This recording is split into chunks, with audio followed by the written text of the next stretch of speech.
ഏറ്റവും അധികം വിഷമിപ്പിച്ച, അയ്യോ ഇങ്ങനൊരു അവസ്ഥയിലൂടെ കടന്നു പോകാൻ പാടില്ലായിരുന്നു ദൈവമേ എന്ന് തോന്നിച്ച ഒരു സങ്കടകരമായ ഒരു മൊമെന്റ് എന്തെങ്കിലും ഓർക്കാൻ പറഞ്ഞു കഴിഞ്ഞാൽ നിങ്ങൾക്ക് അത് എന്തായിരിക്കും?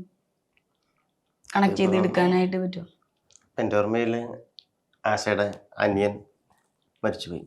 അത് ആത്മഹത്യയായിരുന്നു, സൂയിസൈഡ് ചെയ്താണ്. അപ്പൊ ഒരു വർഷം കഴിഞ്ഞിട്ടേ എന്താ പറയാ, എൻ്റെ ഏറ്റവും താഴെയുള്ള അനിയനാണ്. ഞങ്ങൾ 5 പേരാ. അപ്പോൾ ഏറ്റവും താഴെയുള്ള അനിയനാണ്. എനിക്ക് 13 വയസ്സുള്ളപ്പോ ഉണ്ടായത്.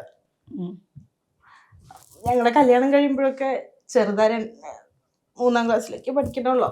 എന്ത് കാര്യത്തിലും കൂടെ നിൽക്കും, എന്ത് കാര്യം ചോദിക്കുന്ന അമ്മേനെ പോലെയാണ് ഞാൻ നോക്കിയത്. അമ്മ പ്രസവിച്ചു എന്നേ ഉള്ളൂ, ഞാനാണ് അവനെ നോക്കിയതും ഒക്കെ. എന്ത് കാര്യം ഉണ്ടെങ്കിലും അവന് 10th കഴിഞ്ഞ ഏത് കോഴ്സിന് എന്ത് കാര്യവും എന്നോട് ആണ് അവൻ ചോദിക്കുക. പക്ഷെ ലാസ്റ്റ് നേരത്ത് ഇങ്ങനൊരു തീരുമാനം അവൻ്റെ ലൈഫിൽ എടുക്കുമ്പോൾ ഒരു ഹക്ക് പോലും എന്നോട് പറയുന്നു ചെയ്തില്ല.